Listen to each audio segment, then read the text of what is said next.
할렐루야. 아멘. 오늘도 좋은 봄날 주임전에 나오신 사랑하신 성도님들을 축복합니다.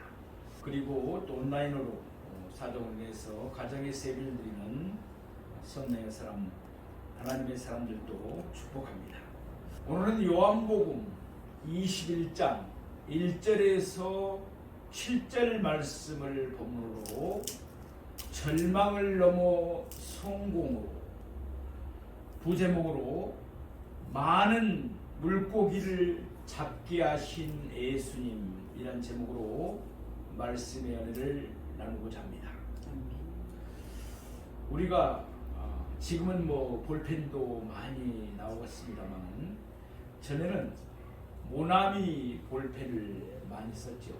보면은 디자인이나 이런 것도 좀 둔탁하지만 참으로 많이 사용했던 볼펜입니다. 그 모나미 PO인 송 회장님의 간증문을 읽은 적이 있습니다. 모나미 볼펜을 보면은 모나미 153이라고 되어 있습니다. 사랑하시는 여러분, 우리가 지금 유튜브를 채널을 운영하고 있는데 우리 서울원초교회 유튜브 구독자가 약 한 550명 정도 됩니다. 1000명 이상 되도록 기도하고 더욱더 전도하는 우리가 되기를 소원합니다.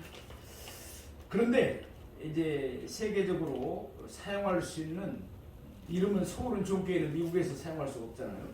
그래서 우리가 이제 우리 서울원초교회에 들어갈 수 있는 것이 서울 골뱅이 153입니다. 자세히 보시면은 그러니까 유튜브 주소가 영어로 서울 골뱅이 153입니다. 그렇게 이름을 제가 우리 유튜브 채널에 찾을 수 있는 것을 한 것은 바로 153이라는 거기에서 영감을 받아서 그렇게 했습니다. 그런데 모나미 153 볼펜은 전 국민의 사랑을 받은 그런 볼펜이었습니다. 그런데 그 이름을 붙인 경위가 아주 감동적입니다. 1963년 그 볼펜을 출시할 당시 회사가 도산이기였다고 합니다. 회사에 살을 걸고 출시하는데 제품의 이름을 정하라고 그랬습니다. 이름 중요하잖아요. 직원들과 아이디어 회의를 하는데 여러 가지 이름들이 나왔습니다. 모나미는 프랑스어로 나의 친구란 뜻입니다. 참 좋죠. 1963년이니까 모나미 1963, 출시일이 5월 1일이니까 모나미 501등. 그런데 직원 하나가 모나미 153이었던다고 제안했습니다. 왜 153이냐고 물었더니 부르기도 좋고 각 숫자를 더하면 가보가 된다. 1 플러스 5 플러스 3은 뭐예요? 9.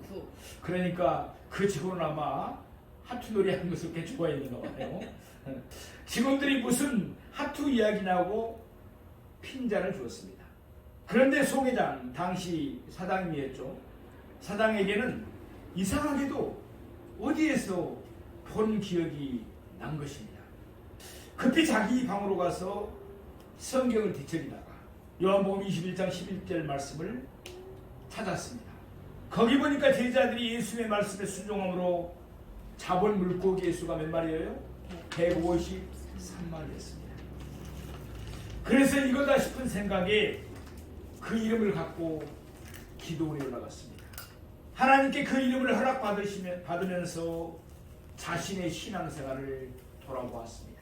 사업이 바쁘다는 핑계로 신앙생활을 소홀히 했던 것을 회개하면서 회사 운영을 오직 하나님의 말씀대로 상도를 지키면서 하겠다고 다짐했습니다.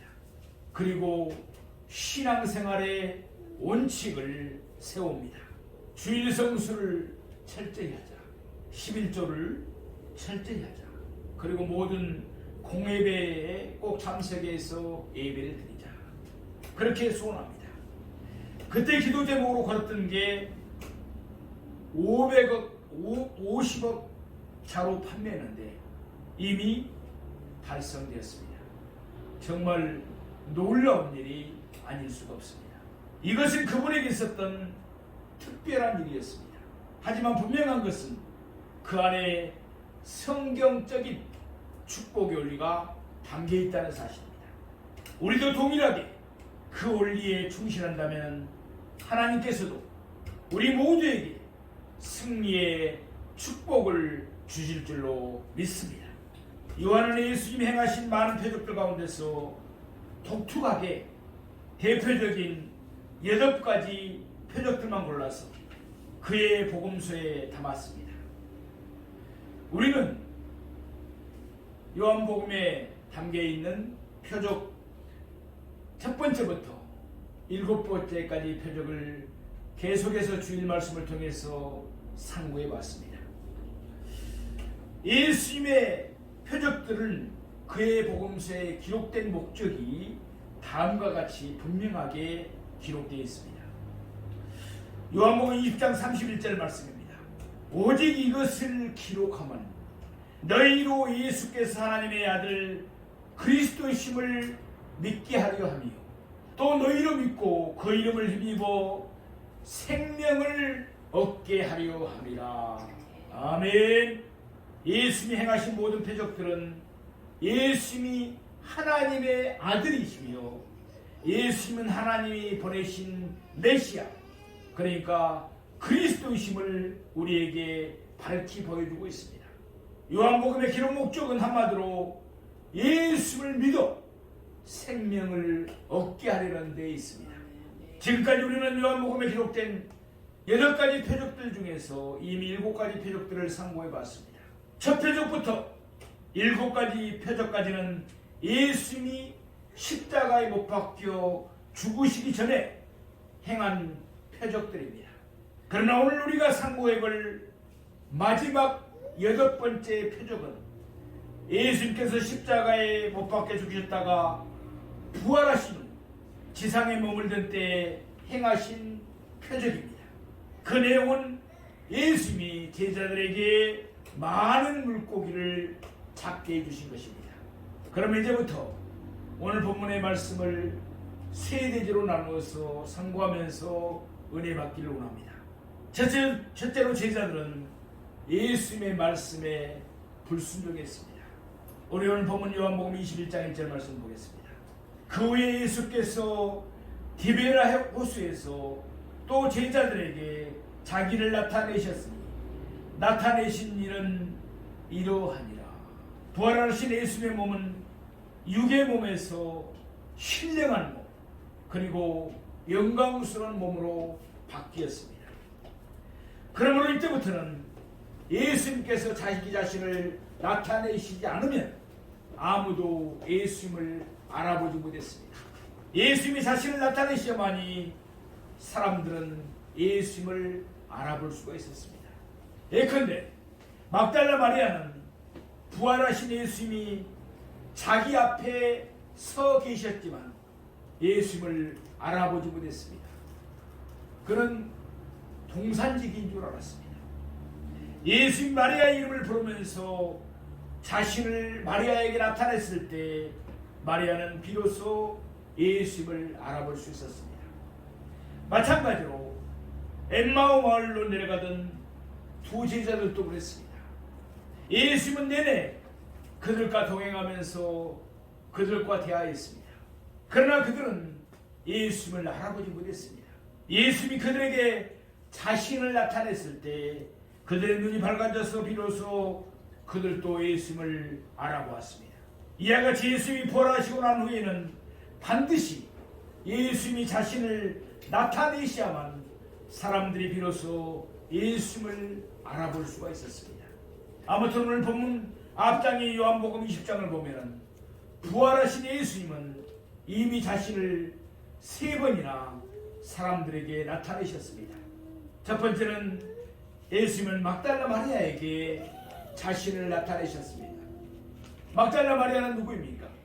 귀신이 들렸다가 7 귀신이 들렸다가 예수님이 쫓겨내준 여인입니다. 그 예수님의 사랑에 막달라 마리아는 얼마나 감사하면서 살았는지 예수님께서 사망하신 후 부활하신 첫날 밤에 제일 먼저 찾아간 사람이 바로 막달라 마리아입니다. 두 번째로 예수님은 제자들에게 자신을 나타내셨습니다. 그런데 그때 도마는 없었습니다. 세 번째로 예수님은 한 번 더 제자들에게 자신을 나타내셨습니다. 그때는 도마도 있었습니다. 장소적으로 보면 이 세 번은 모두 예루살렘에서 있었던 일입니다.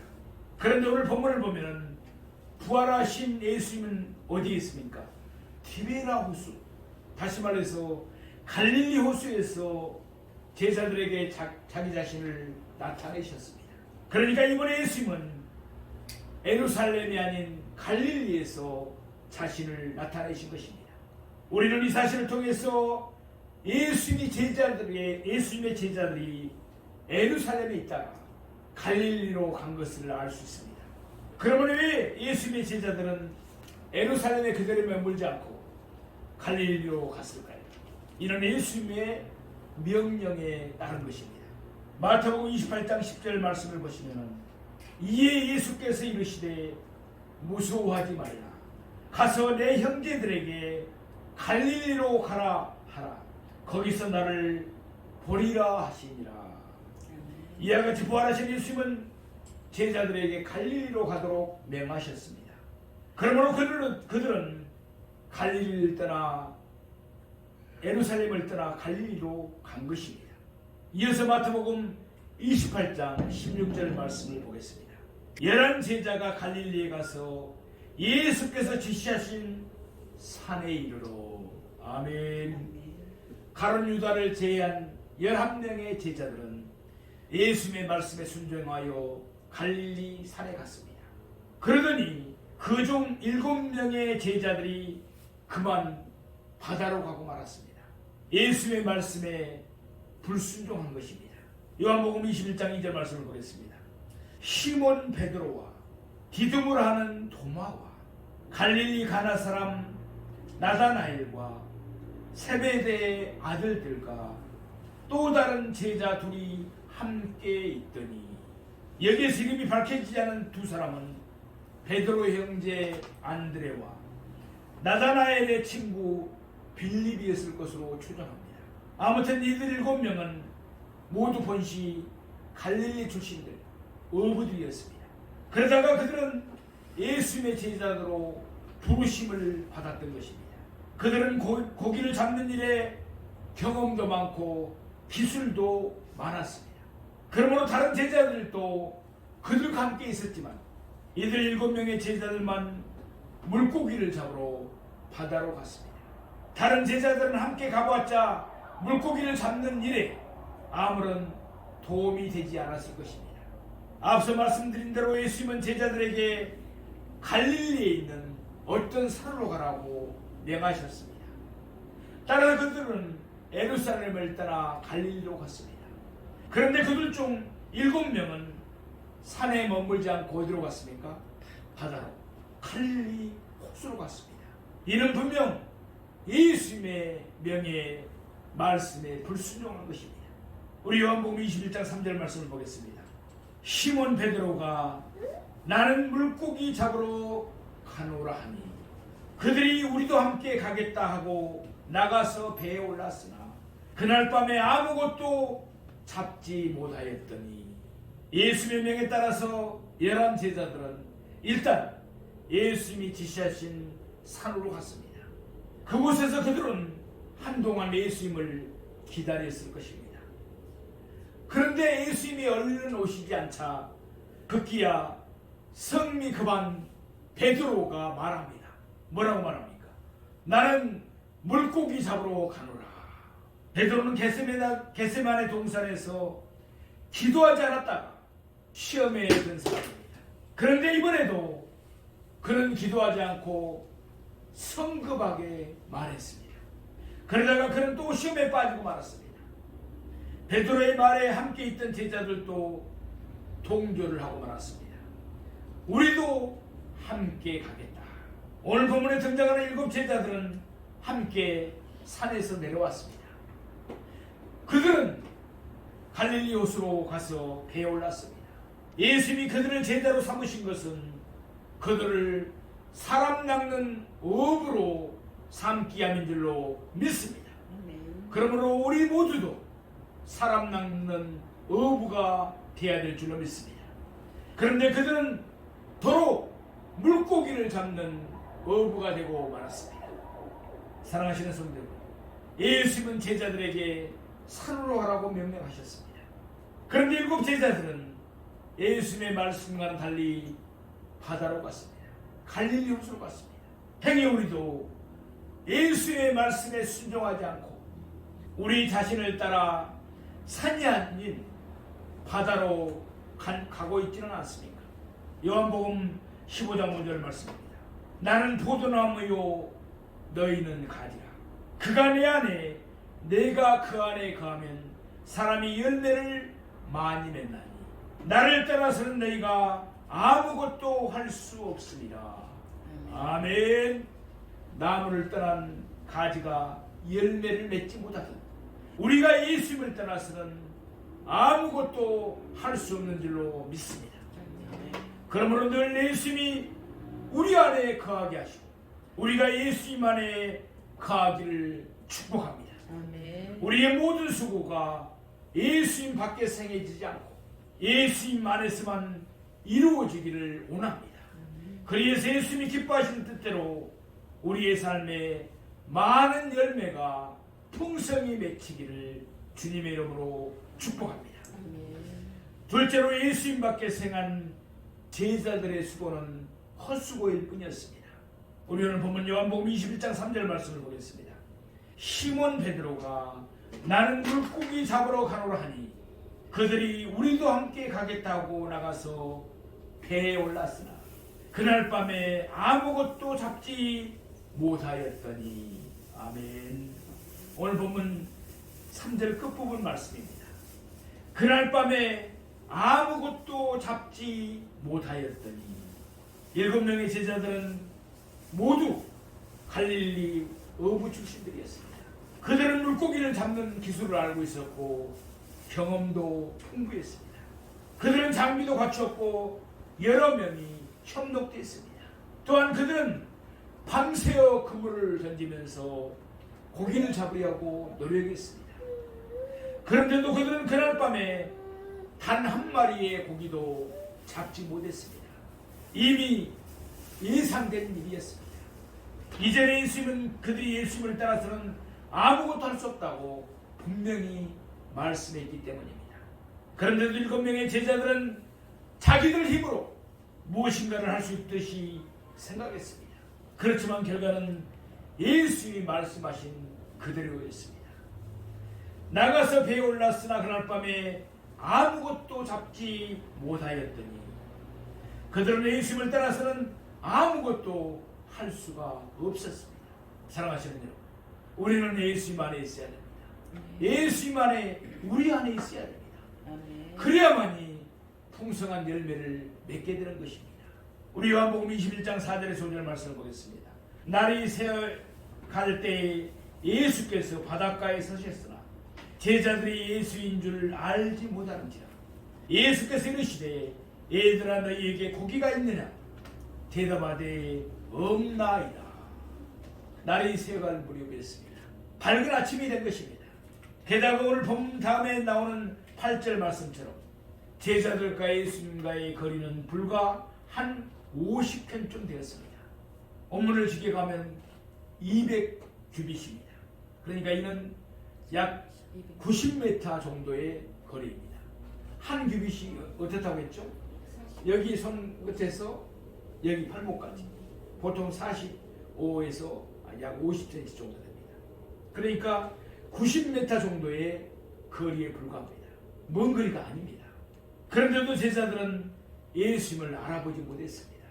까닭은 부활하신 예수님이 자신을 그들에게 나타내주지 않았기 때문에 그렇습니다. 그러니까 예수님의 말씀에 불순종하니까 하고 인간적으로 노력을 하다가 제자들은 예수님과 친밀한 교제까지 상실하고 말았던 것입니다. 이런 사실은 예수님이 그들을 부르신 호칭에도 잘 나타나고 있습니다. 오늘 본문 5절에서 예수님은 그들을 뭐라고 부르고 있습니까? 얘들아 라고 부르고 있습니다. 이는 상당히 거리감을 느끼게 하는 말이죠. 그런데 이때 예수님은 제자들을 얘들아라고 낮게 이렇게 부르고 있습니다. 요한복음 13장 33절 말씀을 보면 예수님은 제자들을 뭐라고 부르고 있습니까? 작은 자들이라고 불렀습니다. 그런데 얘들아라고 지금 부르고 계시는 것입니다. 이어서 예수님은 그들을 향하여 이렇게 물으셨습니다.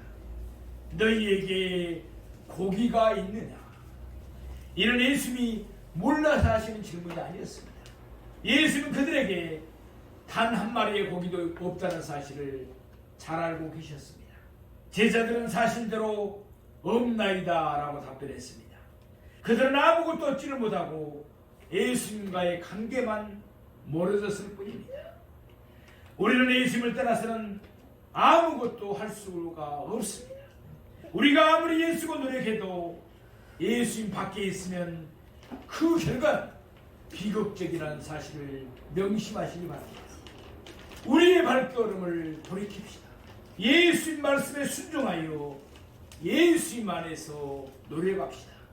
그 길에는 풍성한 열매가 있는 줄로 믿습니다. 성공이 있습니다. 따라서 언제 어디서 무슨 일을 하든지 오직 예수님의 말씀에 순종하여 예수님 안에서 수고하는 우리 모두가 되기를 축복합니다. 아멘. 세 번째로 예수님은 제자들을 회복시켜 주셨습니다.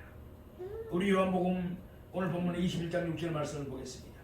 이르시되 그물을 배 오른편에 던지라 그리하면 잡으리라 하시니 이에 던졌더니 물고기가 많아 그물을 들 수 없더라. 아멘. 아멘. 그물을 배 오른편에 던져라. 어떻게 보면 제자들은 예수님의 말씀을 우습게 생각할 수도 있었을 것입니다. 밤새도록 그들은 고기를 잡았으니까 때로는 그물을 오른쪽에도 던졌을 거고 때로는 배 왼쪽에도 그들은 그물을 던졌을 것입니다. 그 일을 여러 번 아마 하지 않았겠습니까? 그러나 그들은 번번이 허탕 맞췄습니다. 그런데도 예수님은 제자들에게 다시 한번 그물을 배 오른편에 던지라고 말씀하셨습니다. 그러면서 예수님은 그들에게 그 결과까지 말씀하셨습니다. 그리하면 잡으리라. 아멘. 이에 제자들이 그물을 배 오른편에 던졌습니다. 그들이 그렇게 했던 이유와 동기가 무엇이든 간에 중요한 사실은 그들이 예수의 말씀에 순종했다는 것입니다. 이제 그들의 수고는 예수 안에서 수고로 바뀌었습니다. 그 결과는 오늘 본문 6절 끝에 나오고 있습니다. 뭐라고 되어 있습니까? 물고기가 많아 그물을 들 수 없더라. 아멘. 풍성한 수확을 얻은 것입니다. 그리고 11절 오늘 본문 11절 말씀에 보면은 그물을 육지에 끌어올리니 가득히 찬 큰 물고기가 153마리 그러니까 153마리라 이같이 많으나 그물이 찢어지지 아니하였더라 라고 말씀합니다. 예수님 안의 수고는 그들에게 큰 성공을 안겨주었습니다. 예수님 밖에서는 밤새워 수고했지만 실패의 연속이었습니다. 그러나 예수님 안에서 수고하니까 한순간에 그동안의 모든 실패를 보상하고도 남는 큰 성공이 그들에게 주어졌습니다. 제자들이 예수님 밖에 수고할 때 예수님은 표적을 행하셔서 갈릴리 바다의 모든 물고기들을 먼 것으로 보내버리셨습니다. 그러나 제자들이 예수님 안에서 들어갈 때 예수님은 다시금 표적을 행하셔서 갈릴리 바다의 많은 물고기들을 배 오른편에 몰아주셨습니다. 우리 요한복음 오늘 보면 요한복음 21장 7절 말씀을 보겠습니다. 예수께서 사랑하시는 그 제자가 베드로에게 이르되 주님이시라 하니 시몬 베드로가 벗고 있다가 주님이라 하는 말을 듣고 겉옷을 두른 후에 바다로 뛰어내렸더라. 아멘. 예수님의 말씀에 순종한 제자들은 큰 성공을 거두셨습니다. 성공을 거두시기를 원합니까? 열매가 맺혀지기를 원하십니까? 예수님 말씀에 순종하면 그렇게 될 줄로 믿습니다. 아울러 이제 그들은 예수님과의 교제도 다시금 회복되었습니다. 제자들이 예수님을 알아봤기 때문입니다. 그들이 예수님을 알아볼 수 있었던 이유는 오직 한 가지였습니다. 예수님이 그들을 나타내시기 때문입니다. 만약 예수님이 제자들에게 자신을 나타내지 않았더라면 제자들은 이렇게 생각했을 것입니다. 바닷가에 서 있는 저 사람은 물고기가 움직이는 방향을 잘 볼 수 있었던 모양이다. 나가서 살해를 해야지. 이렇게 생각했을 것입니다. 그러나 이제 제자들은 예수님을 알아보았습니다. 이는 예수님이 제자들에게 자신을 나타내셨기 때문입니다. 오늘 본문에 기록된 대로 제일 먼저 예수님을 알아보았던 사람은 누구입니까? 예수님이 사랑하시는 제자, 곧 요한복음을 쓴 사도 요한이었습니다. 사도 요한은 그 사실을 얼른 베드로에게 알렸습니다. 그 말을 듣고 베드로도 예수님을 알아보았습니다. 성미가 급한 베드로는 기다리지 못하고 그 즉시 바다로 뛰어내렸습니다. 얼른 가서 예수님을 배우기 위함이었습니다. 베드로는 성미가 급했기에 그만큼 실수하는 일에도 빨랐습니다. 반면에 그는 자신의 실수를 회복하는 일에도 빨랐습니다. 누구에게나 다 실수는 있습니다. 완벽한 사람, 안전한 사람은 아무도 없습니다. 비록 잘못을 행하고 실수를 했을지라도 베드로처럼 재빨리 회복할 수 있는 우리 모두가 되기를 축복합니다. 그런데 오늘 본문을 보면 베드로가 그물을 던질 때는 벗고 있었습니다. 아마도 일하는 동안 베드로는 속옷만 걸치고 있었을 것 같습니다. 밤새도록 고기를 잡았으니까 또 얼마나 땀도 나고 그랬겠습니까? 보다 용이하게 일하기 위해서 아마 속옷만 걸치고 있었을 것입니다. 그러다가 베드로는 어땠습니까? 겉옷을 두른 후에 바다로 뛰어내렸습니다. 보통은 겉옷을 입고 있다가도 수영을 할 때는 그것을 어떻습니까? 벗어버립니다. 그런데 왜 베드로는 그렇게 바다에 급하게 뛰어들면서도 자기가 벗어놓았던 겉옷을 다시금 자기 몸에 돌렸을까요? 이런 예수님에게 기본적인 예를 갖추기 위함이었습니다. 사랑하시는 여러분, 지금 우리는 하나님께 예배를 드리고 있습니다. 예배는 말 그대로 예를 다해서 경배를 하는 것입니다. 그러므로 하나님께 예배를 드릴 때는 언제나 예를 다해서 하나님께 경배를 드리는, 신령과 진정의 예배를 드리는 우리 모두가 되기를 원합니다. 예수는 제자들을 버려두지 아니하시고 그들을 찾아오셔서 그들을 회복시켜 주셨습니다. 제자들이 예수님의 말씀에 순종했을 때 그들은 모두 실패를 회복하고도 남을 만큼 큰 성공을 거두었습니다. 그리고 예수님과의 교제도 회복되었습니다. 오늘도 예수님은 우리를 찾아주시며 우리에게 말씀하여 주십니다. 예수님의 말씀에 순종하는 우리가 되기를 원합니다.